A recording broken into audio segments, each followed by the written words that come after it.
Hello students, RS Patori channel में आपका स्वागत है। बच्चों, आज का जो हमारा टॉपिक है वो है Newton second law.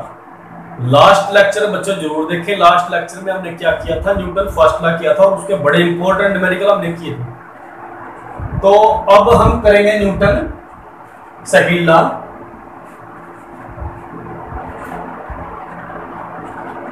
Newton second law क्या है बच्चों? नेट फोर्स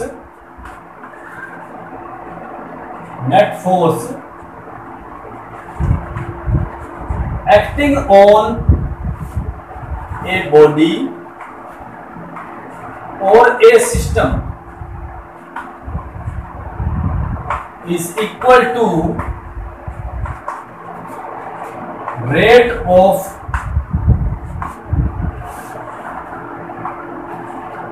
change of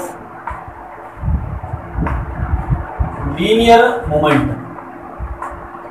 देखिए क्या मतलब है बच्चों के जैसे एक बॉडी है या हमारा पास एक कोई सिस्टम है और उस बॉडी या सिस्टम पर काफी सारे फोर्स लगते हैं या एक प्रकार का फोर्स लगता है, तो वो जो नेट फोर्स अगर हम निकालेंगे बच्चों उसका, तो नेट फोर्स किसके इक्वल आएगा? Rate of change of linear momentum के इक्वल आएगा। मोमेंटम का मतलब क्या है कि उस बॉडी का मास भी है और उस मास के साथ साथ उसकी वेलोसिटी चेंज होती है। ठीक है, ये कंसेप्ट हमने पहले कर भी लिया। तो बच्चों यहां पर देखिए, अगर डेफिनेशन की बात करें तो यानी कि हमारा जो नेट फोर्स है F है, F किसके इक्वल आएगा? Delta P divided by delta T, यानी कि rate of change of linear momentum.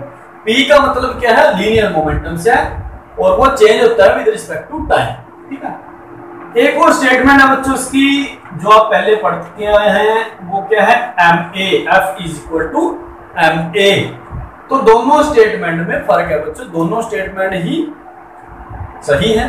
ठीक है, पर जो ये स्टेटमेंट है, ये फार्मूला है, ये हर जगह लागू होगा। ये मैं बताऊंगा आपको दोनों में क्या डिफरेंस है। ठीक है, तो देखिए आप मान के चलते हैं कि ये हमारे पास एक ऑब्जेक्ट है और इस ऑब्जेक्ट का बच्चों जो मास है वो कितना है? m है।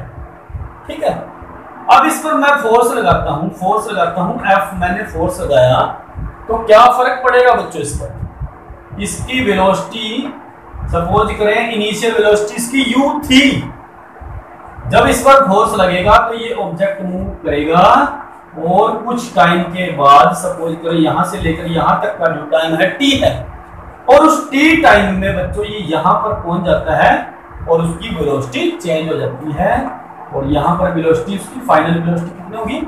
v फाइनल वेलोसिटी हो जाती है। ठीक है बच्चों, तो फोर्स लगाने से इसका जो है मोमेंटम वो चेंज हो जाता है। ठीक है, फोर्स लगाने से क्या होगा? इसका मोमेंटम, यहां पर मोमेंटम कितना है और यहां पर मोमेंटम कितना है? देखिए अगर मैं यहां इनिशियल मोमेंटम की बात करूं, इनिशियल मोमेंटम को मैं सो करूंगा PI से। ठीक है, यहां पर मोमेंटम, देखिए मोमेंटम का फार्मूला क्या है? Mass into velocity. ये याद रखना है बच्चों आप। ठीक है, मोमेंटम का फार्मूला क्या है? Mass into velocity. तो मास यहां पर देखिए, मास चेंज नहीं हो रहा है, यहां पर मास कांस्टेंट है, only velocity of object is changed. Then what is the value of momentum at initial stage?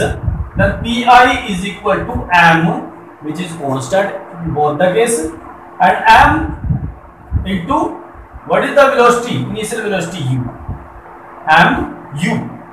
ठीक है बच्चों, और Pf अगर मैं इसको Pf मतलब फाइनल मोमेंटम अगर लेता हूं तो ये कितना आएगा?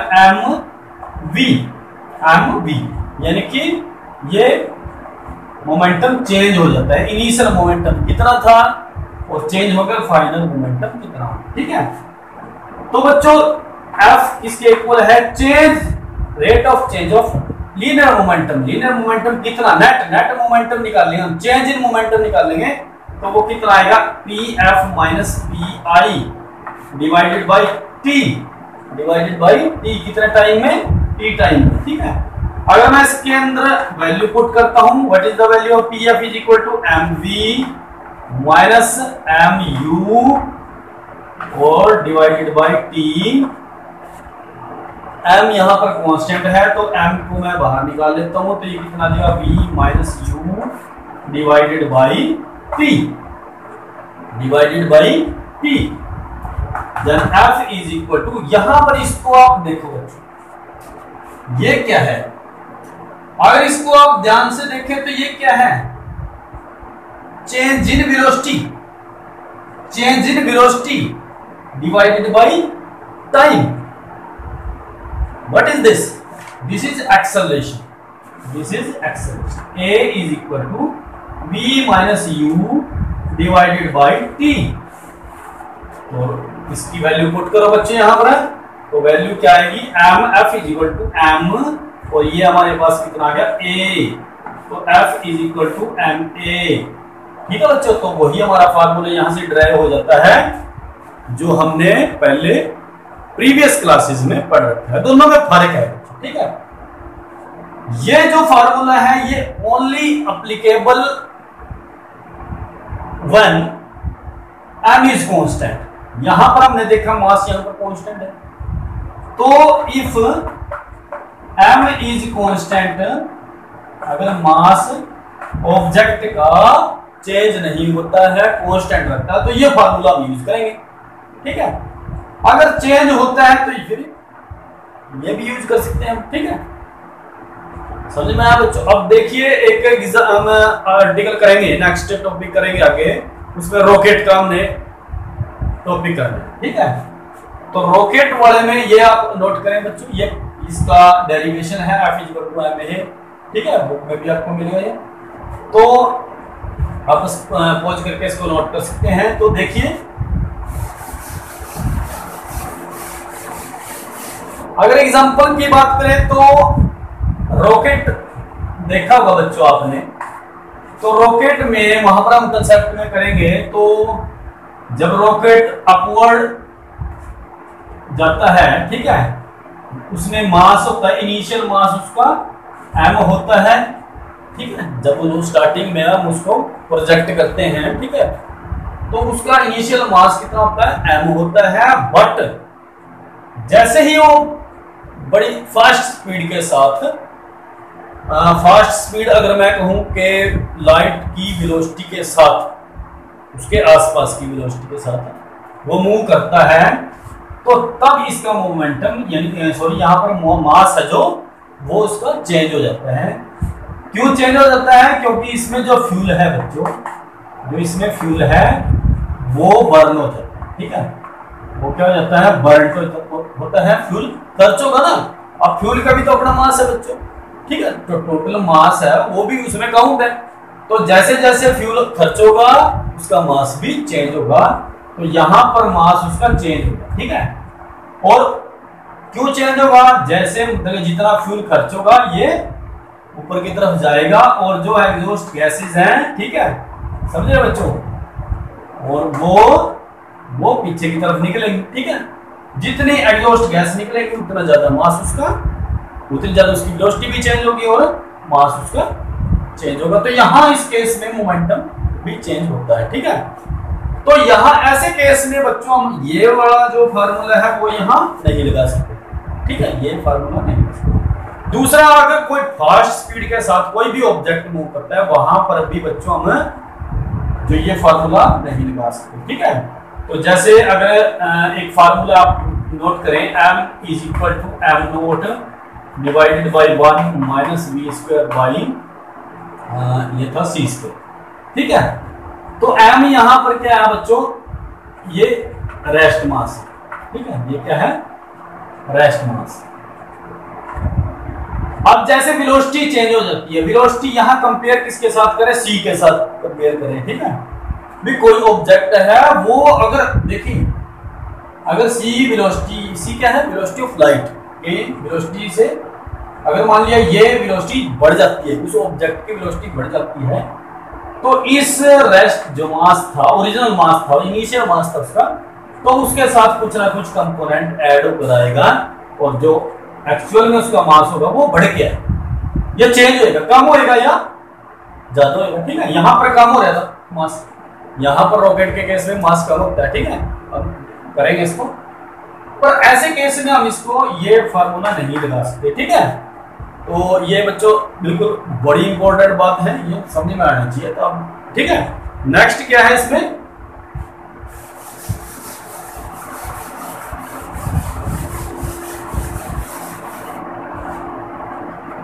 नेक्स्ट है बच्चों इसमें differential form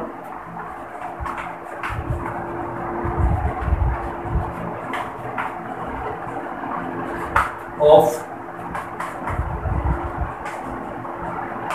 second. Differential form देखिए आ जाती है कई बार, जैसे हमने फोर्स को लिया था तो फोर्स कितना था, delta P divided by delta T, यही था ना rate of change of momentum, ठीक है, विद रिस्पेक्ट टू टाइम। तो मैं इसको अगर मैं चेंज मोमेंटम को अगर मैं स्मॉल ले लेता हूँ तो मैं ऐसे भी लिख सकता हूँ इसको d p by d t, ठीक है, small change in momentum with respect to time. अब P की वैल्यू क्या थी बच्चों, P is equal to m v, यानी कि डी बाई डी टी, और P की वैल्यू हम क्या लिखेंगे यहाँ पर एम वी, ठीक है, समझ में आया बच्चों। अब हमने डेरिवेटिव करना है, देखिए इसका F इज इक्वल टू, अगर डेरिवेटिव कैसे करेंगे, देखिए आपके पास मैथ में भी ये एक्स वाई का अगर डेरिवेटिव हम करते हैं तो पहले एक टर्म को रखते हैं, ठीक है, कांस्टेंट, और दूसरी टर्म का डेरिवेटिव करते हैं, ठीक है, फिर दूसरे वाली जो है वो कांस्टेंट रखते हैं, फिर पहले वाली का डेरिवेटिव करते हैं विद रिस्पेक्ट टू। तो ये फार्मूला यूबी फार्मूला मैथ में आपने कर रखा है। तो हम ऐसे इसको करेंगे, देखिए सबसे पहले हम क्या करेंगे, एम को बाहर निकाल लेंगे और डेरिवेटिव किसका करेंगे, d b by d t का प्लस, फिर यहाँ पर किसका करेंगे, वी, और फिर डी एम बाई, ठीक है। अब ये बच्चों जो फार्मूला है ये बहुत इंपॉर्टेंट फार्मूला, ठीक है। अगर तो हमारा जो मास है वो कांस्टेंट है, मास चेंज नहीं होता, तो d m by d t, rate of change of mass, ठीक है, ठीक है, if m is constant, m is constant, तो d m by d t वो क्या होगा, जीरो, ठीक है बच्चों। तो ये हमारा क्या होगा, जीरो, तो हमारे पास ये टर्म बच जाएगी। तो F is equal to m d v by d t, what is d v by d t, rate of change in velocity, change in velocity divided by time acceleration, ठीक है, then F is equal to m a. तो हमारे पास फिर वही formula आ जाता है, F is equal to m a, यहाँ से भी हम निकाल सकते हैं, ठीक है। और जबकि जो ये फार्मूला है हमारा, अगर मास नहीं चेंज होता, ठीक है, अगर मास नहीं चेंज हो रहा तो ये हम फार्मूला यहाँ पे भी ये वैलिड है, और अगर मास चेंज होता है बच्चों तो वहां पर भी हम ये फार्मूला लगा सकते हैं, ठीक है। तो ये था बच्चों न्यूटन सेकंड लॉ। अब हम इसके देखिए न्यूमेरिकल कर, ये ब्लॉक ऑफ मास 10 किलोग्राम, ये ब्लॉक है, इसका मास कितना है, 10 किलोग्राम है, एक्ट ऑन बाई फोर्स, कितना फोर्स लगता है बच्चों इसमें, 20 न्यूटन, इंक्लाइंड टू ओरिजोनटल, कितना, कहां पर, देखिए ये ओरिजोनटल है, ये क्या है, ओरिजोनटल सरफेस है, और जो फोर्स लगता है कितने एंगल पर लगता है, 30 डिग्री एंगल पर। तो यहां से अगर मैं यहां पर 100 दिखाता हूं उसको, तो ये हमारा सपोज करें 30 डिग्री एंगल है, और 30 डिग्री एंगल पर फोर्स लगता है कितना, 20 न्यूटन। तो फाइंड द एक्सेलरेशन, ए निकालना है, क्या निकालना, एक्सेलरेशन निकालनी है, ठीक है, of the block in horizontal. अब देखिए जब फोर्स की डायरेक्शन ये है, फोर्स ऐसे लगा, ठीक है, अब जब फोर्स ऐसे लगेगा तो फोर्स इसको खींचेगा, तो एक्सेलरेशन किस तरफ करेगा ये, ठीक है, एक्सेलरेशन की डायरेक्शन ये रहेगी। अब यहां पर बच्चों कुछ बातें आपको मैं बताता हूं, एक तो नॉर्मल रिएक्शन देखनी है। यहां अगर हम देखें नॉर्मल रिएक्शन बच्चों, यहां पर जो वेट है वो डाउनवर्ड लगेगा, ठीक है, वो कितना वेट लग रहा है, जैसे हम mg निकालते थे तो यहाँ पर कितना आ रहा है बच्चे, 10 kg, ठीक है, 10 kg, और यहाँ पर नॉर्मल रिएक्शन अपवर्ड लगेगी, ये नॉर्मल रिएक्शन है, ये क्या है, नॉर्मल रिएक्शन है। अब देखिए ये नॉर्मल रिएक्शन क्या करेगी, इसको अपोज करेगी, ठीक है, जितना मतलब फोर्स नीचे लगेगा उतनी नॉर्मल रिएक्शन ऊपर की तरफ लगेगी, ठीक है। तो जबकि फोर्स इस डायरेक्शन में हॉरिजॉन्टल डायरेक्शन में है, तो वर्टिकल डायरेक्शन में तो ये ऑब्जेक्ट मूव करेगा नहीं, ठीक है। वर्टिकल डायरेक्शन में ऑब्जेक्ट मूव नहीं करेगा, ऑब्जेक्ट मूव करेगा हॉरिजॉन्टल डायरेक्शन, ठीक है। इसमें करेगा बच्चों हॉरिजॉन्टल डायरेक्शन। तो यहां पर जो F है बच्चों, ये हमारे पास F है, तो F के यहां पर कंपोनेंट निकालने पड़ेंगे। तो जैसे ये कंपोनेंट, तो ये कंपोनेंट बनेगा और एक कंपोनेंट इसका ये। तो जिसके साथ एंगल बढ़ता है, ये पहले भी मैंने आपको बताया कि जिस, ये तो हॉरिजॉन्टल डायरेक्शन है, हॉरिजॉन्टल मतलब ये एक्स एक्सिस है और ये हमारी क्या होगी वाई एक्सिस, ठीक है। तो एक्स एक्सिस और वाई एक्सिस ये एक दूसरे के परपेंडिकुलर होते हैं, ये क्या होती है परपेंडिकुलर, ठीक है। पर जिसके साथ एंगल बढ़ता है वो कंपोनेंट हमारा क्या बनेगा, एफ का कंपोनेंट है और हॉरिजॉन्टल कंपोनेंट, तो हम इसको क्या लिखेंगे एफ एक्स, और ये कंपोनेंट क्या हो गया कोस रिजोल्यूशन ऑफ वेक्टर। आप देखें, ठीक है, उसमें मैंने बता रखा आपको। तो एफ एक्स कोस थीटा कितना है यहाँ पर 30 डिग्री। अब यहां पर ये कंपोनेंट कितना आएगा एफ वाई और साइन 30 डिग्री, ठीक है। तो ये और ये कंपोनेंट हमारे आ जाते हैं। अब हम ये कंपोनेंट नहीं लेंगे, ठीक है, ये कंपोनेंट नहीं लेंगे क्योंकि ये, अब हमने एक्सेलरेशन भी तो देखना है ना। एक्सेलरेशन किस तरफ हो रहा है, एक्सेलरेशन किस तरफ होता है हॉरिजॉन्टल डायरेक्शन। तो हॉरिजॉन्टल डायरेक्शन वाला ही कंपोनेंट क्या करेगा वर्क करेगा, ठीक है। हॉरिजॉन्टल डायरेक्शन वाला कंपोनेंट वर्क करेगा। तो ये कंपोनेंट हमारे पास क्या है, एक्सेलरेशन निकालना है। तो एक्सेलरेशन का फार्मूला क्या है बच्चों, ठीक है, नेट फोर्स डिवाइडेड बाय, देखिए F is equal to ma, ये फार्मूला था। तो यहां पर A निकालेंगे तो F बाई M आ जाएगा। M का मतलब मास, M का मतलब मास, ठीक है। तो ये कितना आ जाएगा, A एक्सेलरेशन हो रही है इस डायरेक्शन में, हॉरिजॉन्टल डायरेक्शन में। तो नेट फोर्स कितना है बच्चों, क्योंकि हॉरिजॉन्टल डायरेक्शन में मूव करता है ऑब्जेक्ट, तो ये कितना आ जाएगा एफ एक्स है कोस 30 डिग्री, और मास कितना है ऑब्जेक्ट का 10 kg। वैल्यू पुट करेंगे बच्चों, A is equal to f x कितना है, ठीक है। यहां पर फोर्स कितना था 20, तो ये अगर 20 और कोस 30 कितना होता है √3/2 डिवाइडेड बाय 10। तो ये 2 से 2 कैंसिल हो गया, ठीक है। और A इज इक्वल टू कितना आ गया, A is equal to √3 metre पर सेकंड स्क्वायर, ठीक है। तो ये हमारे पास एक्सेलरेशन की वैल्यू आ जाती है बच्चों। यहाँ पर दो ब्लॉक हैं हमारे पास, एक 1 kg का है, एक 9 kg का है। दोनों इकट्ठे रखे हैं बच्चों, हॉरिजॉन्टल सरफेस पर रखे हैं और फ्रिक्शनलेस सरफेस पर रखे हैं, ठीक है। तो फोर्स कितना है 50 न्यूटन हम अप्लाई करते हैं किस पर, 1 kg पर, एक दोनों में से एक ब्लॉक पर, और जिससे कि जो सिस्टम है वो एक्सेलरेट करता है, ठीक है। तो हमने उस एक्सेलरेशन को निकालना है, क्या निकालना है, एक्सेलरेशन को निकालना है। देखिए हमारे पास सिस्टम क्या है, एक तो 9 kg है और उसके साथ फिर ये 1 kg वेट रखा है, ठीक है। ये दोनों ब्लॉक हैं बच्चों। ये अब इस पर फोर्स लगता है, इस पर फोर्स अगर हम लगाएं तो कितना लगेगा, कितना बताया है इसने, F is equal to 50 newton force. तो ये क्या करेगा बच्चों, एक्सेलरेट करेगा इस डायरेक्शन में, ठीक है। ये एक्सेलरेशन की डायरेक्शन है। अब ये एक्सेलरेशन निकाल, ठीक है। तो देखिए बच्चों, अगर हम इनको एलपीडी डायग्राम से देखते हैं, एलपीडी डायग्राम में क्या करते हैं, हम इनको दोनों को अलग अलग कर लेते हैं। देखिए यहां पर ये 9 kg है और ये हो गया 1 kg, ठीक है। अगर हम इनको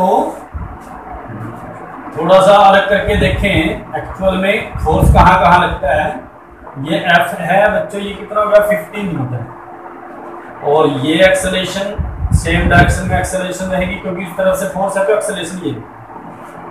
अब यहां पर ध्यान से देखो बच्चों, जब इस पर फोर्स लगता है तो ये फोर्स अपोजिट फोर्स लगाएगा, ये फोर्स क्या करेगा, अपोजिट फोर्स लगाएगा इस डायरेक्शन। ये जब फोर्स लगेगा, जैसे दो बॉडी है, तो जब ये फोर्स लगाएगा तो ये भी तो नॉर्मल डायरेक्शन लगेगी ना, इसी को तो हम नॉर्मल डायरेक्शन बोलते हैं बच्चों, ठीक है। तो ये नॉर्मल डायरेक्शन लगेगी एन डैश, सपोज करें नॉर्मल डायरेक्शन है, ये इसको कुछ भी आप बोल लें, आर से आप नोट कर सकते हैं R1, ये R1 इस तरफ लगेगा, ठीक है, जब इसका फोर्स ये लगेगा। अब जब ये फोर्स इसको मूव कराएगा तो ये इसके साथ टच में है, तो ये फोर्स इस तरफ लगाएगा, ये इस तरफ लगाएगा और ये इस तरफ फोर्स लगाएगा, ठीक है ना। इस यहां पर दोनों एक दूसरे के अपोजिट फोर्स लगाएंगे, जिसको हम नॉर्मल डायरेक्शन बोलते हैं। तो ये यहां पर R1 दोनों सेम है, ठीक है। तो अपवर्ड और डाउनवर्ड यहाँ नॉर्मल डायरेक्शन की हमने बात करनी है, क्योंकि जो बॉडी है वो इस डायरेक्शन में एक्सीलरेट कर रही है, हॉरिजॉन्टल डायरेक्शन में, वर्टिकल में तो इसका मूवमेंट नहीं है, ठीक है, वो भी हम करेंगे नेक्स्ट टाइम, पॉइंट करेंगे। तो अगर मैं इस ब्लॉक को देखता हूँ, इस ब्लॉक पर अगर हम फोर्स देखें तो इस ब्लॉक पर जो फोर्स लगेगा बच्चों वो कितना लग रहा है, ये R1, तो इस ब्लॉक पर कितना फोर्स लग रहा है R1। और मैंने क्या बताया था फोर्स निकालने का फार्मूला, देखिए net force is equal to MA, ये याद रखना बच्चों, net force is equal to MA।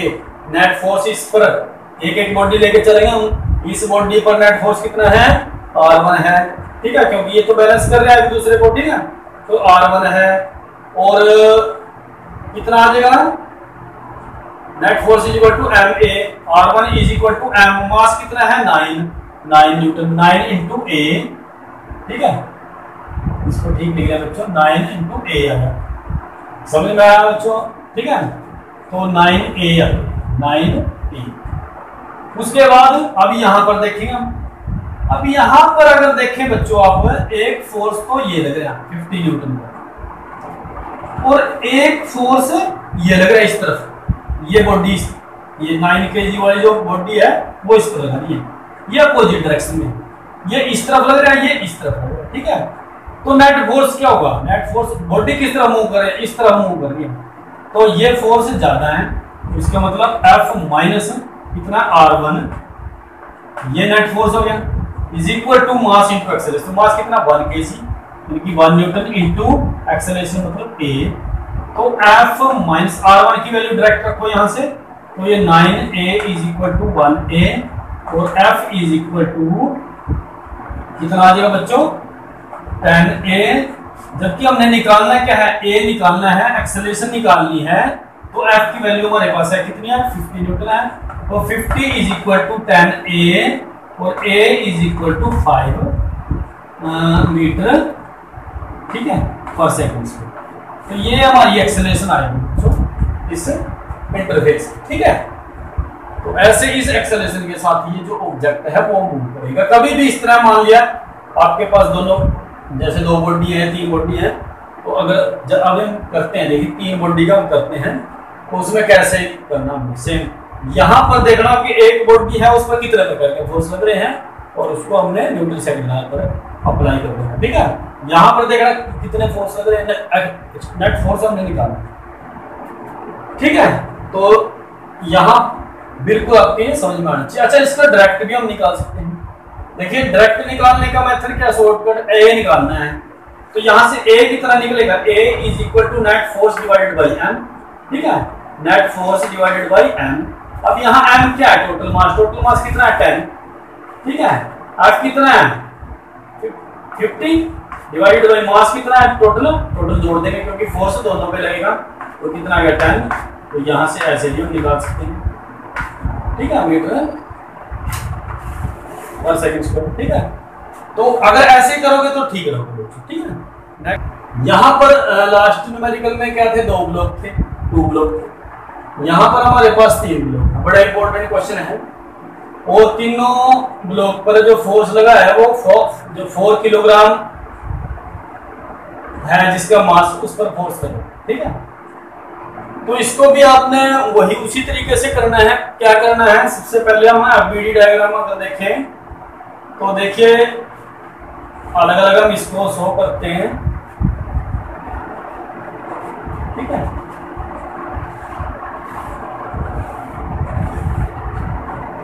यहाँ पर मास कितना है इसका बच्चों, ये m1 अगर मास मान लेते हैं, ये कितना 4k2 ये हो गया m1 और ये 2 kg सॉरी kg 2 kg और ये कितना है, इसको मैं m2 मान लेता हूँ और 1 kg इसको मैं m3 मान लेता हूँ। ठीक है, तो ये A है बॉडी और ये B ब्लॉक है और ये C ब्लॉक है।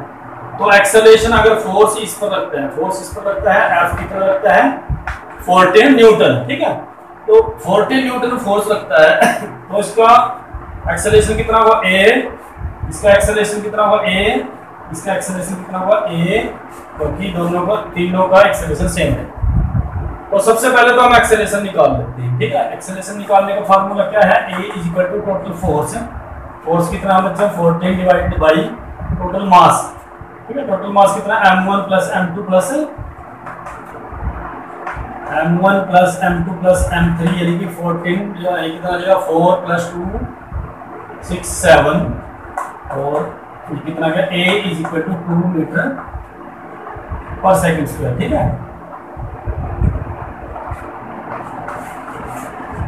ठीक है बच्चों, A हमारे पास है। अब यहां पर अगर हम देखें जब इसको फोर्स लगाएंगे तो बच्चों ये फोर्स लगेगा इस तरफ, तो ये भी अपोजिट फोर्स लगाएगा। तो इसको हम मान लेते हैं नॉर्मल एक्शन यहाँ पर R बना हुआ है।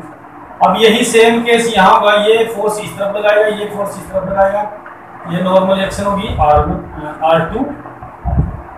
ठीक है, अब यहाँ पर देखो, यहाँ इसको हम ले लेते हैं, इस बॉडी पर जो फोर्स लगेगा वो कितने फोर्स लगेगा। देखिए एक तो ये फोर्स लगेगा और एक अपोजिट फोर्स लगेगा ये, तो ये कितना हो जाएगा F minus R1 is equal to MA। Mass कितना है 4m, याद है ना बच्चों फार्मूला, देखिए ये फार्मूला याद होना चाहिए आपको, net force is equal to MA। ठीक है, नेट फोर्स कितना आ गया, इस बॉडी को देखो ध्यान से, इस पर एक ये फोर्स लग रहा है, जी डायरेक्शन में बॉडी मूव कर रही है तो वो तो प्लस का रहेगा, ये अपोजिट डायरेक्शन में फोर्स लग रहा है। ठीक है, इस बॉडी के कारण, तो ये माइनस हो जाएगा अपोजिट डायरेक्शन R1 और किसके इक्वल आएगा MA। M मास कितना है इसका 4A, एक्सेलरेशन कितनी है 2, तो कितना आ जाएगा F, यहाँ पर F की वैल्यू निकालो, ये कितना है 14 minus R1 is equal to 8 और यहाँ से कितना आ जाएगा R1 is equal to 8 minus 14, ये कितना आ गया 6, माइनस से माइनस कैंसिल हो गया, R1 कितना आ गया 6। ठीक है, अगर हम यहां देखें बच्चों, यहां पर देखें, क्योंकि हमने जो फोर्स निकालना है, कॉन्टैक्ट फोर्स निकालना, वो A और B के बीच में निकालना है। A बॉडी ये है, ठीक है ना, A बॉडी हमारी ये है और B ये है, तो A और B के बीच का जो फोर्स निकालना है। तो अब ये बॉडी लो, इस पर कितने प्रकार के फोर्स लग रहे हैं, देखिए एक ये लग रहा है R1 इस तरफ, दूसरा लग रहा है ये R2 इस तरफ। ठीक है, तो अगर आपने ये नोट कर लिया हो बच्चों, ये इसको मैं साफ कर देता हूं। यहां पर देखो इस बॉडी को अगर हम देखें तो ये फोर्स R1, तो ये फोर्स लगाएगी इस पर, ये फोर्स अपोजिट डायरेक्शन में। ठीक है, समझ रहे ना, ये फोर्स एक्सेलरेशन के डायरेक्शन में, ये R1 ये लगाएगी ना इसको, तो ये R1 समझ रहे, और ये जो R2 वाला फोर्स है, ये फोर्स इस बॉडी पर लगाएगी। तो ये ध्यान से देखो बच्चों, इस बॉडी पर कौन सा फोर्स लग रहा है, एक तो ये फोर्स लग रहा है और एक ये फोर्स लगाएगा अपोजिट डायरेक्शन में। ठीक है, अपोजिट डायरेक्शन में ये फोर्स, ये क्या हो जाएगा माइनस में देगा। ठीक है, और इनटू मास इनटू एक्सेलरेशन, मास कितना है इसका 2, एक्सेलरेशन कितनी है 2, तो R1, यहां से R1 की वैल्यू भी हम निकाल सकते हैं, तो कितनी आएगी 6 आ गई, यहाँ पर 6 minus R2 is equal to 2 into 2 4 और minus R2 is equal to 4 minus 6 कितना आ गया -2, तो R2 इज इक्वल टू 2। तो यहाँ पर ये R2 फोर्स देखो निकालना क्या था, जस्ट हमने ए और बी के बीच का फोर्स निकालना था, वो कितना था R1 था, R1 हमने निकाला, ठीक है। और यहाँ पर बी और सी का भी मैंने निकाल लिया, तो ये फोर्स किसके बीच में लग रहा है, बी और सी के बीच में। तो ऐसे आप आसानी से इन क्वेश्चन को कर सकते हैं।